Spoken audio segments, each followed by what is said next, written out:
أعوذ بالله من الشيطان الرجيم. بسم الله الرحمن الرحيم. قل أعوذ برب الناس، ملك الناس،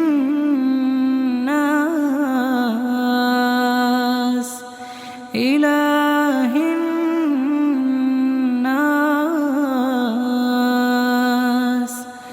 من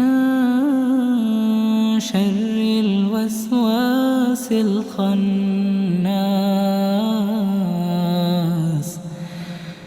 الذي يوسوس في صدور الناس